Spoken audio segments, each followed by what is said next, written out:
দিয়েছেন, দিল্লিতে ধর্ণা দিচ্ছে সোনা মঞ্চ, কোনদিন বিজেপি বিরোধিতা করেনি, সমাজকর্মী, তাকে জেল দিয়েছিল।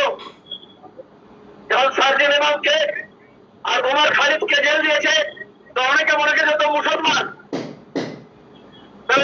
আমরা দেখতে পাচ্ছি বামপন্থী নেতা কর্মীরা উচ্ছেদ হওয়া কিছু হকারকে নিয়ে রাস্তায় মিছিল আর মিটিং করছেন। এই হকাররা কারা? এই হকাররা হচ্ছে সেই হকাররা যাদেরকে সদ্য পশ্চিমবঙ্গ সরকার এবং ভারতীয় রেল একত্রে উচ্ছেদ করেছে। কারণটা কি? কারণটা এই সমস্ত হকাররা ভারতীয় রেলের জমিতে বসে ব্যবসা করছিল বিনা অনুমতিতে। যে কোনো সংস্থার জমি তার নিজস্ব ইউটিলাইজের জন্য। যেমন ভারতীয় যদি রেলের জমি হয়, সেইটা রেল তার যে কোনো পারপাসে ইউজ করবে। আচ্ছা, যদি আর্মির জমি হয়, তাহলে আর্মি তার যে কোনো পারপাসে ইউজ করবে। যদি নেভির জমি হয়, তাহলে নেভি তার যে কোনো পারপাসে ইউজ করবে। এটা তো কমন ব্যাপার, এটাই তো কমন ব্যাপার, এবং সেটাই তো রেল করেছে, আর পশ্চিমবঙ্গ সরকার তাকে সাহায্য করেছে। তো এই নিয়েই আজকের ভিডিওটা হতে যাচ্ছে, কারণ এর ডেটে দাঁড়িয়ে এই আন্দোলনটার কয়েকটা দিক আছে যেটা আমাদের বুঝতে হবে। কারণ দীর্ঘ প্রায় 15 থেকে 16 বছর পর আমরা কিন্তু পশ্চিমবঙ্গের বুকে বলা ভুল, কলকাতার বুকে একটা আন্দোলন দেখলাম, যে আন্দোলনটা কিন্তু ফলপ্রসূ। একটা আন্দোলন হওয়া মানে শুধু কয়েকজন জড়ো হয়ে একটা রাস্তায় দাঁড়িয়ে কিছু বক্তৃতা দিলাম, সেটা আন্দোলন নয়, সেটা মিটিং বা মিছিল। কিন্তু একটা আন্দোলন তখনই সফলতা পায় যখন সেই আন্দোলনের পরে তার কিছু ফিডব্যাক আসে, মানে তার কিছু রেজাল্ট আসে। তখনই বোঝা যায় যে সেই আন্দোলনটা ফলপ্রসূ কি না। আর এই আন্দোলনটা এতদিন পর, প্রায় 15 থেকে 16 বছর পর কলকাতার বুকে এমন একটা আন্দোলন যেটা কিন্তু সফল বলা যেতে পারে। হ্যাঁ, এটা সফল আন্দোলন। কারণটা কি?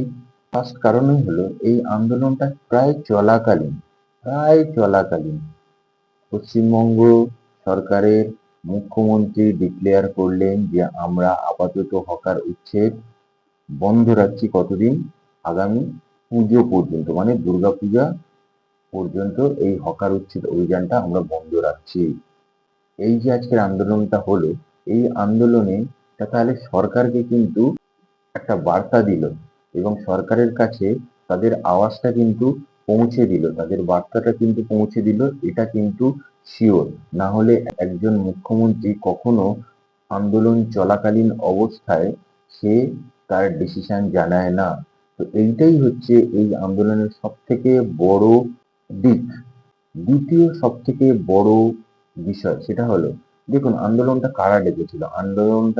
এই আন্দোলনটা বা এই মিটিং মিছিলটা অর্গানাইজ করেছিল কারা? কাদের ডাকে মানুষ এসেছিল সিআইটিইউ, মানে সি2, যাকে শর্টে বলা হয় সি2, সেই শ্রমিক সংগঠনের ডাকা মিটিং। এই সি2টা কি? সি2 হচ্ছে central of Indian trade union. এই বামপন্থী শ্রমিক সংগঠন কিন্তু শিল্প বিপ্লব থেকেই এদের কাজকর্ম এখনো পর্যন্ত বা এদের আন্দোলন এখনো পর্যন্ত চালিয়ে যাচ্ছে।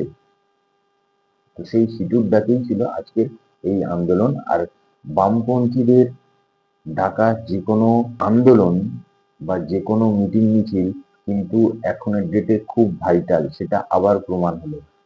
বিভিন্ন বিশ্লেষকরা কিন্তু এখন থেকেই বলা শুরু করছে যে পশ্চিমবঙ্গে নেক্সট বিরোধী পার্টি হচ্ছে বামপন্থীরা। আজকের ডেটে সেটা প্রমাণ।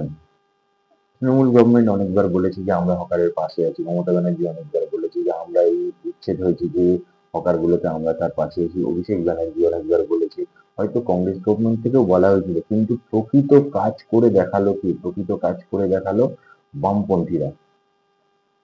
এই বামপন্থীরা যাদের একটা সময় বিধানসভায় সিট সংখ্যা ছিল 0, আজকের ডেটে তাদের বিধানসভায় সিট সংখ্যা হলো 2টি।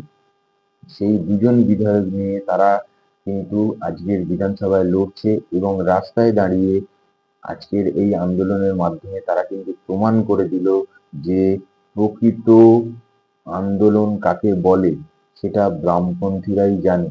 তারাই হচ্ছে পশ্চিমবঙ্গের ভবিষ্যৎ বিরোধী দল। নেক্সট প্লাস পয়েন্ট সেটা হচ্ছে আমরা দীর্ঘ 15 বছর ধরে দেখেছি, কি দেখেছি, যে সরকার কোনো বিরোধী দলকেই কিন্তু পাত্তাই দিত না, তাদের কোনো কথা শুনতো না, তাদের কোনো বার্তা পৌঁছতে তারা পারতো না, তাদের কথাই শুনতো না বলা যেতে পারে। কিন্তু আজকের ডেটে দাঁড়িয়ে পশ্চিমবঙ্গ সরকারকে কুর্নিশ জানানো উচিত যে পশ্চিমবঙ্গ সরকার এমন একটা দলের আন্দোলনে সাড়া দিয়েছে যে দলটার মাত্র দুজন বিধায়ক বিধানসভায় আছে। তাদের আন্দোলনে পশ্চিমবঙ্গ সরকারের টপ লেভেল থেকে মুখ্যমন্ত্রীর চেয়ার থেকে কিন্তু বার্তা এসছে যে আমরা আপাতত হকার উচ্ছেদ বন্ধ রাখছি আগামী পুজো পর্যন্ত। এটা কম কথা নয়। একজন সরকারে বসে সে তার সমস্ত বিরোধী দলকে তার মানে সমান গুরুত্ব দিচ্ছে। এখানেই হচ্ছে আজকের ডেটে দাঁড়িয়ে পশ্চিমবঙ্গ সরকারকে কুর্নিশ জানানো উচিত যে এই যে ওয়েদার, এই যে রাজনীতি, এই যে সংগঠন চালানোর অভিজ্ঞতা, সেটাতে কিন্তু শিক্ষণীয় বিষয়, যেটা আমাদের ইন ফিউচার পশ্চিমবঙ্গকে এগিয়ে নিয়ে যেতে অনেক বেশি সাহায্য করবে। কে পরবর্তী ইলেকশনে জিতবে, কে পরবর্তী ইলেকশনে হারবে, সেটা তো অনেক পরের বিষয়, কিন্তু একটা কালচার, যখন একটা কালচার, ভালো কালচার যখন আসে তখন সেটা গ্রহণ করতে হয়। আর এই কালচারটাই কিন্তু পশ্চিমবঙ্গের বুকে নষ্ট হয়ে গেছিল, যে কালচারটা আজকের ডেটে দাঁড়িয়ে আমরা দেখতে পেলাম। শেষে একটাই কথা বলবো যে এই আন্দোলন কিন্তু কিছুটা হলেও সফল। আর এই আন্দোলনের মধ্যে থেকে আমরা হয়তো ভবিষ্যতের বিরোধী দলকে হয়তো খুঁজে পাচ্ছি। আর কি পাচ্ছি?